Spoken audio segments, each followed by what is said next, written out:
સુરતમાં ગાઢ ધુમ્મસ વધતા જનજીવન પ્રભાવિત, વિઝિબિલિટી ઘટતા ફ્લાઇટ અને ટ્રેનોના સમયપત્રક ખોરવાયા. સુરત શહેરમાં છેલ્લા 2 દિવસથી વાતાવરણમાં આવેલા અચાનક પલટાને કારણે સમગ્ર શહેર ગાઢ ધુમ્મસની ચાદરમાં લપેટાયેલું જોવા મળ્યું છે, જેના લીધે શહેરીજનોએ કોઈ ગિરિમથક પર હોવાનો અહેસાસ થયો હતો.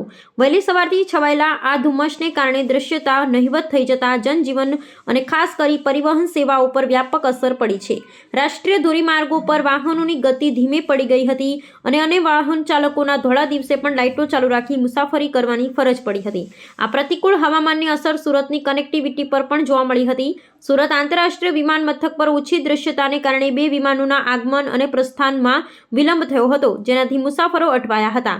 તેવી જ રીતે રેલવે ટ્રેક પર ધુમ્મસને કારણે સિગ્નલ દેખાવામાં મુશ્કેલી પડતા ટ્રેનો પોતાના નિર્ધારિત સમય કરતાં મોડી દોડી રહી હતી. શહેરની ગગનચુંબી ઇમારતો વાદળોની ઉપર હોય તેવા દ્રશ્યો સર્જાયા હતા અને સવારે 10 વાગ્યા સુધી સૂર્યપ્રકાશ ઝાંખો રહેતા વાતાવરણ ખુશનુમા રહ્યું હતું. હવામાન વિભાગના જણાવ્યા અનુસાર ઉત્તર પશ્ચિમ દિશાના પવનો અને વેસ્ટર્ન ડિસ્ટર્બન્સની અસરને કારણે રાજ્યના લઘુત્તમ તાપમાનની 2 થી 3 ડિગ્રીનો વધારો નોંધાયો છે, જેનાથી લોકોને કડકડતી ઠંડીમાં આંશિક રાહત મળી છે. હાલમાં 12 ડિગ્રી તાપમાન સાથે અમરેલી રાજ્યનું સૌથી ઠંડુ શહેર રહ્યું છે, જ્યારે ગાંધીનગર 12.8 ડિગ્રી સાથે બીજા ક્રમે છે.